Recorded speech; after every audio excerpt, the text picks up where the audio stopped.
Welcome to Inspire Me with Jay, a podcast focusing on meditation, the near-death experience, and all things spiritual. Please like, subscribe to this channel, and share everywhere. Thank you. Hello, this is Jay Spills with Inspire Me with Jay. I have a guest today, Sveti. So why don't you tell the audience a little bit about yourself? Yes, okay. So thanks so much for having me. I live in Australia. I work in as a sleep coach here in Australia. My I'll say my passion, my work lays all about in the area of sleep, but all about natural methods to be able to sleep and basically how to enhance your health and your sleep naturally without any prescription medication, without any invasive treatments and things like that. So I have a bachelor's degree in natural medicine and a postgraduate degree in adult sleep science.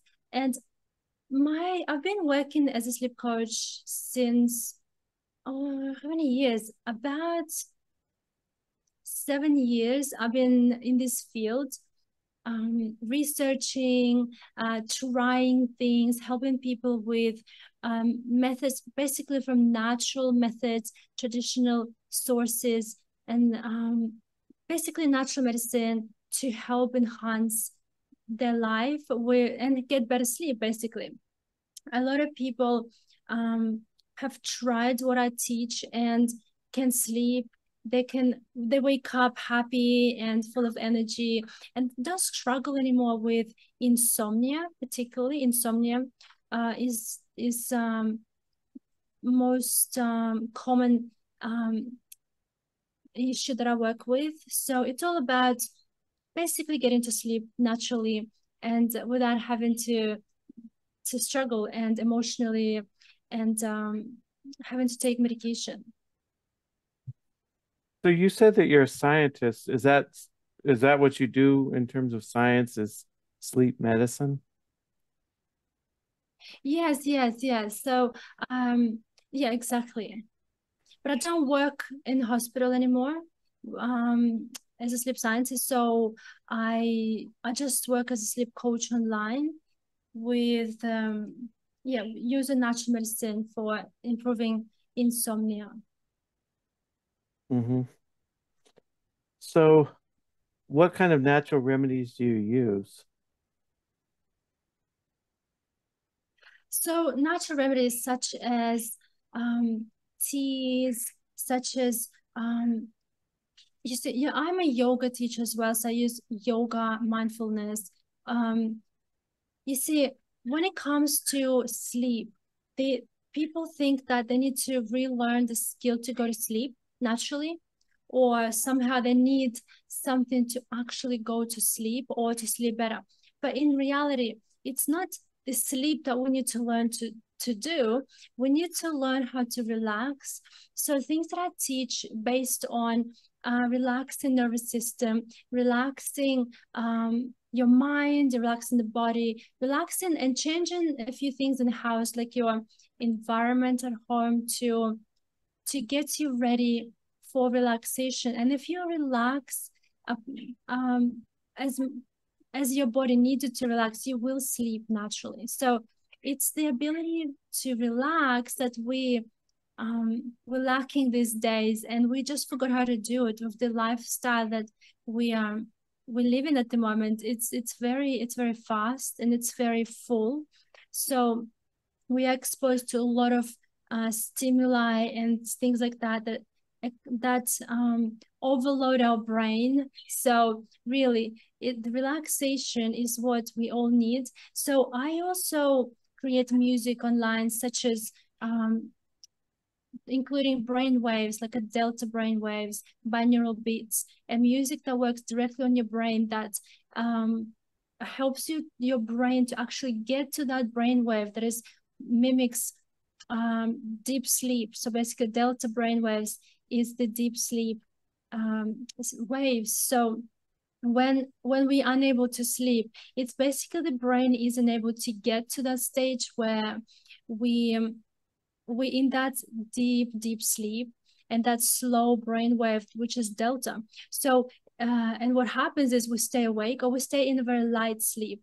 So we're unable to get to that deep sleep, and then eventually to REM sleep, which are the most restorative sleep that we can have, the deep sleep and then the REM sleep. The both of these are crucial to the brain, to the body, to restoration of our immune system, to our memory consolidation. So when it comes to sleeping, we really need deep sleep, and we need REM sleep. Light sleep is important too, but when we are trying to sleep, a lot of us, we actually spend time in light sleep and not so much in REM and deep sleep. So this is why we wake up tired, and this is what the focus is on, to get you to deep sleep.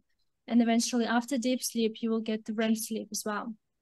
So that's when you feel the best, when you had all these stages of sleep: light sleep, deep sleep, REM sleep. So this is what I do online. I focus on this music that you can play, and then I teach people when at the right time to play the music, so your brain can get there before you even in bed trying to get there, and then it causes you a lot of stress that you're not there yet.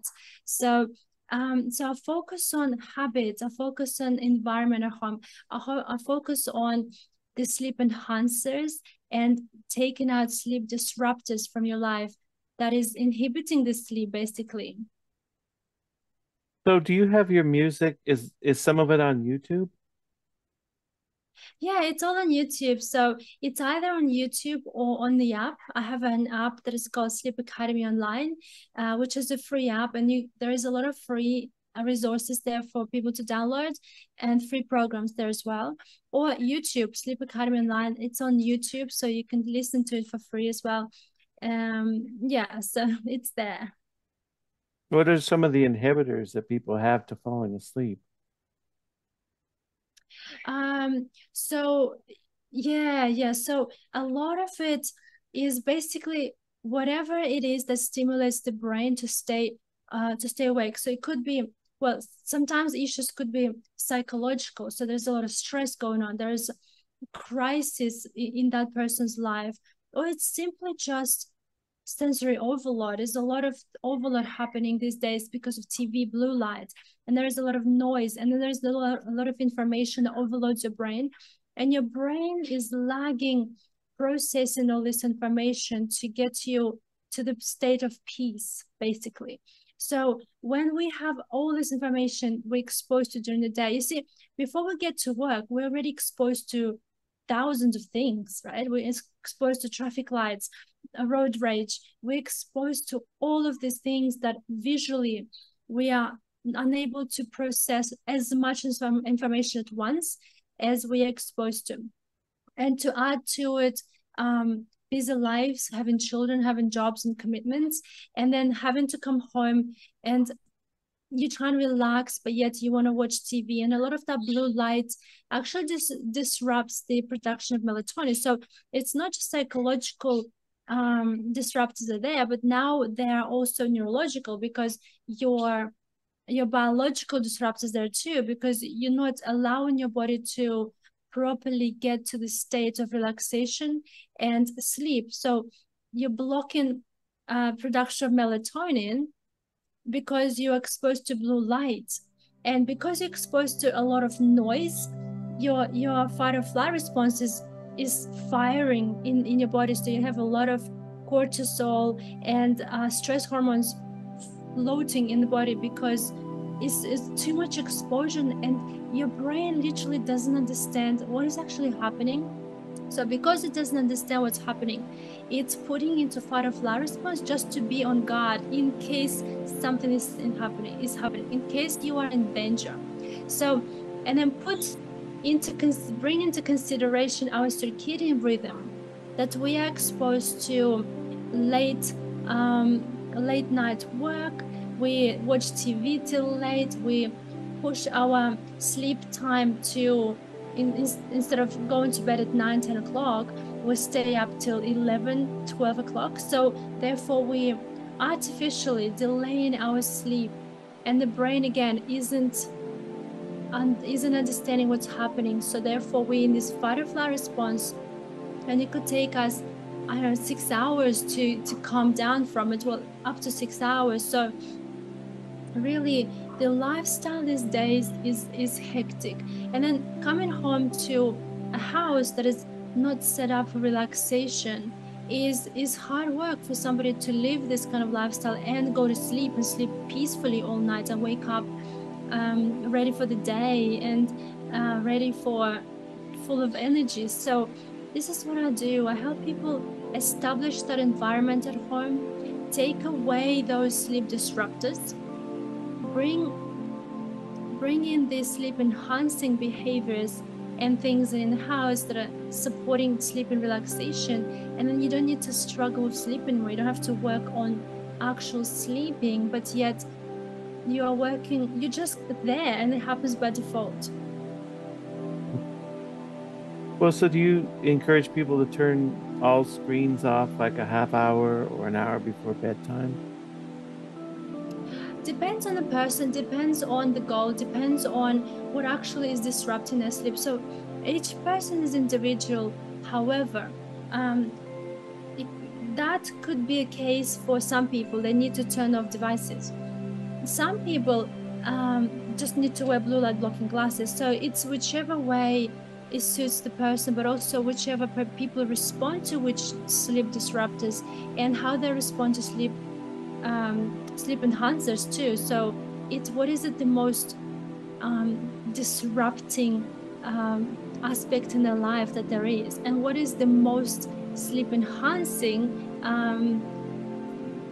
habit that they can have to counteract the one that is disrupting them. So yes, you could say it's a good practice to turn TV off or turn TV down with the noises, or create a distance between you and TV so you're not as close to this screen as you are. So all of these things play a role in relaxation. But really, somebody can have all of these best practices to have good night's sleep, but yet not sleep. So really, it's not all heavily put onto the TV as such, or the light as such, but yet on also psychological cues and things like that. So it's a few things play together as a combination to have a good night's sleep and relaxation. So how much important does diet play in getting good night's sleep? Yeah, diet is important as well. Let's say somebody who has a diet high in histamine. So what happens is when we have a lot of histamine in the body, we won't sleep, because the body having a lot of histamine is a lot of inflammation. So when we have a lot of inflammation, we won't sleep as well, or we won't be able to go to sleep, or we won't have a quality of sleep, or we have a lot of waking moments during the night. So the sleep won't be sound and will be basically fragmented sleep. So if it's not everyone is affected by the diet in the same way, but as an example, the high histamine, such as cheeses, wine, things that are fermented, things that contain dairy or gluten, things like that. Depends on the person, depends on their own metabolic system, but also on their own triggers, really, dietary triggers. So this is why people say, well, I sleep so well when I take antihistamine medication. It really knocks them down, but it's not as the solution for long term. You can take antihistamine tablets a couple of times, but really it's not sustainable to continue with the lifestyle, such as basically consuming things that create a lot of histamine in your body, and then therefore trying to counteract that with the antihistamine tablets. So it is diet is crucial, yes, but not for everybody. Some people can have anything they want and they can go to sleep. Some people can have coffee just before they sleep and they can sleep. And some people have coffee, 2 coffees a day, and they can't sleep. So really, it's just knowing. I help people also to understand what actually disturbs their sleep. Is it the diet? Is it the lifestyle? Is it their thinking? Is it the environment at home? Is it something that they triggered when they get home? Is it something going on, something somewhere else in their life that needs to be addressed, really? So diet is important, yes, but not for everyone in the same way. So I think, doesn't vitamin C have an antihistamine element to it as well? Could vitamin What's that, C help? sorry? Could vitamin C help you sleep? Because I think it has antihistamine elements to it, doesn't it? I'm not sure as such, because you see, vitamin C is good, yes, but I'm not sure how it actually relates to histamine and high histamine in the body, and how good at it at lowering vitamin C. But you see, it comes down to inflammation in the body. If you have inflammation, you have there's something going on in the body. So if some people take high vitamin doses, for example, it may help with the immune function boost. So basically it will boost the immune function, and therefore the body can fight the pathogens or whatever is the whatever is causing the inflammatory response in the body. So perhaps in that indirect way, it can help with high inflammation in the body, high histamine, therefore. So vitamin C, I can't see how it's going to harm the sleep, but I can't directly say there is a direct link to sleep as such. So, I mean, working on high inflammation in the diet is always a good idea anyway. And vitamin C is better than taking antibiotics, for example. See, so having vitamin C is always good. Well, I think a lot of people sleep better when they take aspirin, and aspirin has an anti-inflammatory property too.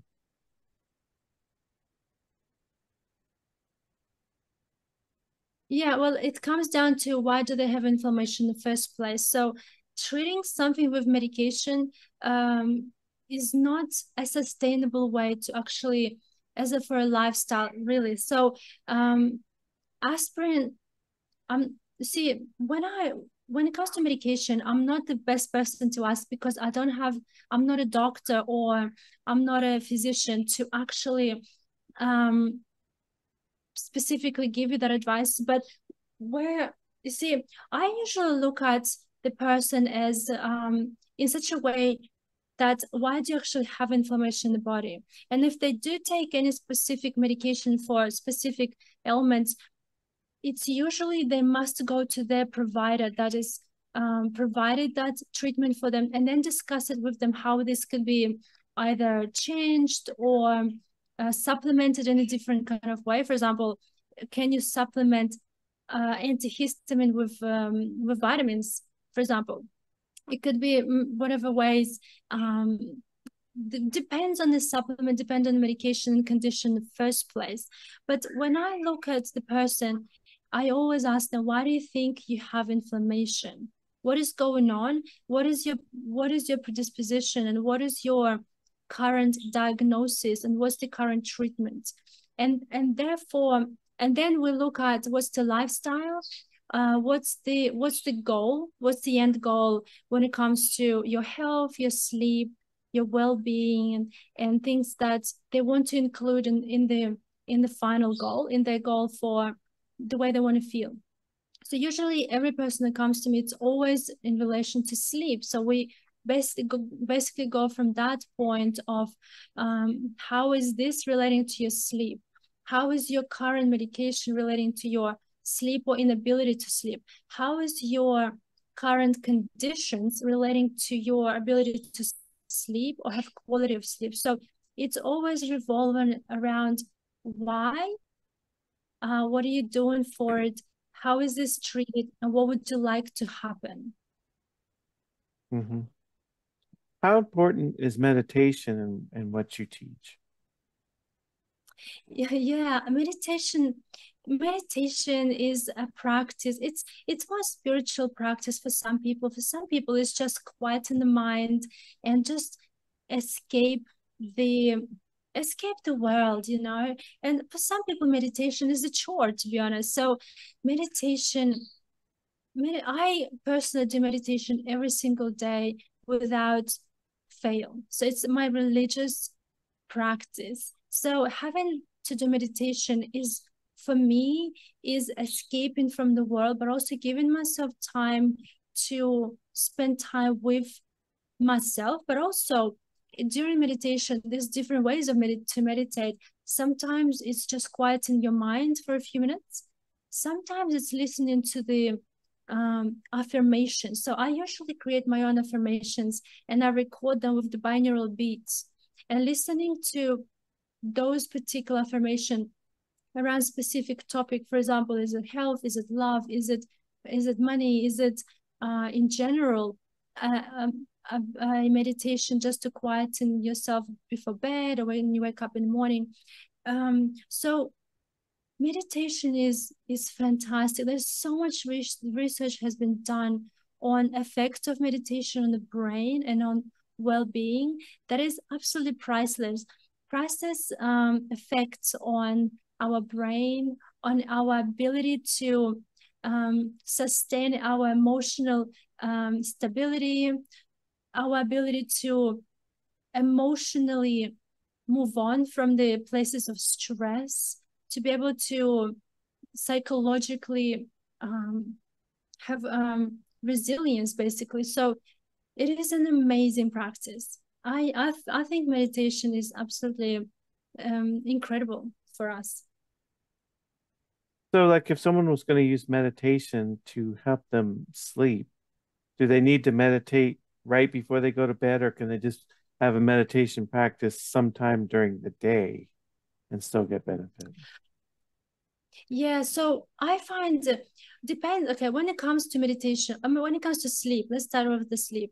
There's different types of dosha types, basically different types of people. For example, some people, for example, they can exercise directly before bed and they can go to sleep without any problem. For some people, if they exercise too close to bedtime, they cannot go to sleep for at least 2 hours, an hour and a half, and no matter how much they've tried.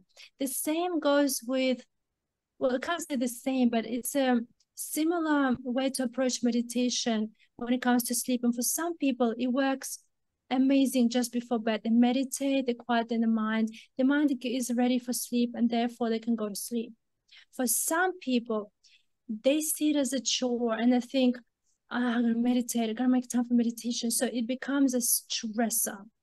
So I think it's the matter of, I would think, well, no, I would recommend meditation definitely as an evening practice in relation to going to sleep better. Really, meditation is good at any time of the day, and specifically in the morning. Depends what you're trying to achieve. So if you're wanting to listen to meditation before to have good night's sleep, so the best way to do it is include that in your nightly routine in such a way that it's not becoming a chore. For example, you can sit down, have a cup of tea, and listen to, let's say, meditation music from Sleep Academy Live, for example, that is waking the brain wave and creating, setting you up for that deep restorative sleep. So you can have a cup of tea quietly outside with your feet on the ground, or inside, with listening to beautiful music. That is meditation. Or you can have your earphones in, lying on the couch or sitting up on the couch and listening to a 10-minute meditation. I mean, all of these practices, and they all relax the nervous system. So it's all about getting your nervous system ready for sleep. So we need parasympathetic nervous system to be dominating at the time for us to be able to relax. So if we haven't sympathetic nervous system dominating the body, we will not relax. This is when we get going. This is the one the gas is going in the morning, adrenaline is pumping, we are ready to get up and get on with our day, and that's fantastic to have that in the morning, but not at night.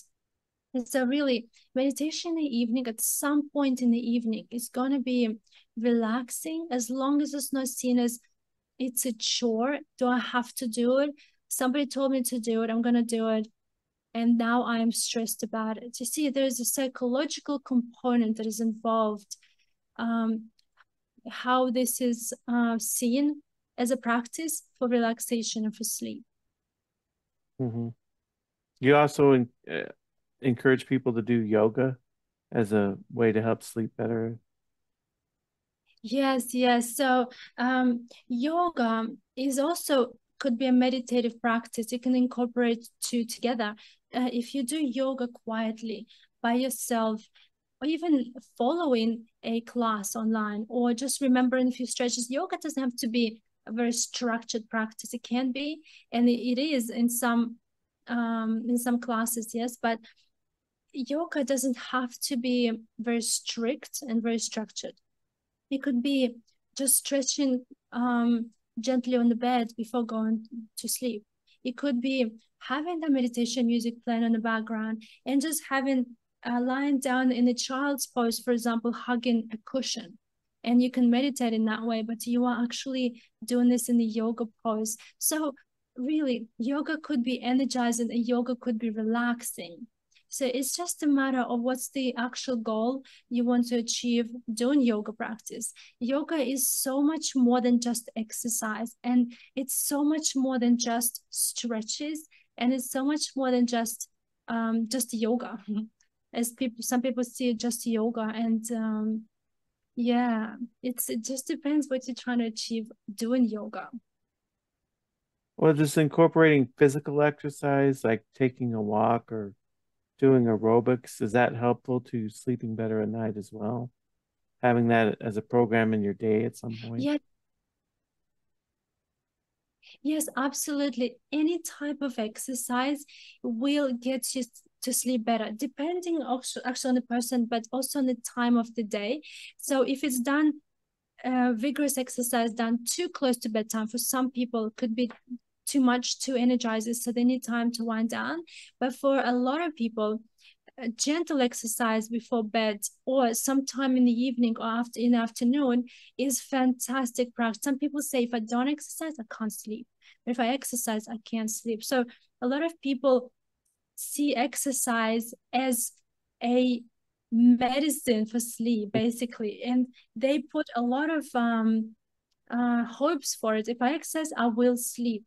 Simple as that. And any type of exercise during the day or in the afternoon is beneficial in so many ways. The brain, it responds to exercise in such a tremendous way. It fires up not just stress releasing hormones, but also dopamine, serotonin, the hormones that actually enhance your well-being, but also promote your relaxation for later. And also lowering the stress, enhancing hormones as well. So exercise, I think my exercise is a must for every person on daily basis. Did you have a personal connection to why you got into sleep medicine? Did you have problems with insomnia or anything? Sorry, what was the question? I said, do you have a personal connection as to why you got into sleep medicine? Did you have trouble sleeping at some point in your life? I did, yes. And this is how I got into this. I couldn't sleep for how many years ago? Maybe 10 years ago. Yeah, I wasn't sleeping very well. And I had two little children at the time. And I just couldn't understand why I wasn't sleeping. But see, my goal is to sleep, but I didn't know how to approach it. I did yoga, I changed my diet, and I still could not sleep. So eventually I worked on my sleep. I researched. This is how I got into this field with natural medicine to start with. And then I created this protocol for myself to include a lot of this traditional Chinese methods and kinesiology to work on meridians to calm my nervous system. I knew it was my nervous system that wasn't relaxing. So I started researching methods to actually calm myself down. I never took medication. I've tried medication; it did not work, and I never took never took prescription medication again for sleep. This is why I believe that we can all sleep without medication, unless it's specifically needed for a very short period of time. But when it comes to my own experience, I've done a lot of research and a lot of trying a lot of things. Therefore, this is how I ended up writing my book. And from that point, when I studied natural medicine at the university, every research paper that could possibly was allowed to do on natural medicine methods or in treatment for some specific disorders, I would always relate that to sleep and insomnia. So all these years, I have been researching how to sleep better, how do I get other people to sleep better, because everyone's different. And so it's just been all about sleep because of my personal experience, not being able to sleep. And once I rectified my sleep, I felt amazing, absolutely amazing. I thought, if I can feel so good in just one night of good sleep, I want to feel like this every single day. And that's what I worked on this whole decade, just doing that. And I was helping other people to do the same. And I was trying to understand, how can we actually do this, even when we under high stress, when we under anxiety and things like that. So yeah, it's just been from personal experience. That's how it started. Well, was there one thing that you did that helped you the most to find sleep for yourself? Yeah, for me, it was actually when I did kinesiology on myself, that was my ultimate treatment for that time. But it wasn't just the kinesiology, that's just a general kinesiology. It was all based on nighttime meridians, nighttime meridian acupressure points, anything to do with the nighttime function. And I created that protocol for myself from all of the database that I pulled together after studying kinesiology. So it was that. So working directly on the nighttime function meridians on my body, that's what helped me initially. Yeah.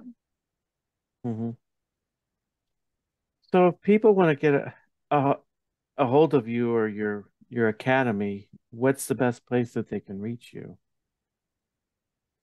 Yeah, so actually the website is sleepacademy.online, and everything's there. The app, they can download a free app there. They can look at the programs there as well, and find YouTube, Sleep Academy Online, and everything is Sleep Academy Online. And that's where it is, Instagram, Facebook, and things like that. Okay, yeah. And you said you wrote a book too. What is the name of your book? My book is called Fix My Sleep. See if I have it here. No, it's not here. I have it. It's called Fix My Sleep. It's also on the website and on Amazon. Okay. Well, thanks for coming on today. It was a pleasure to have you. Thank you for having me. It was my pleasure and honor to be here.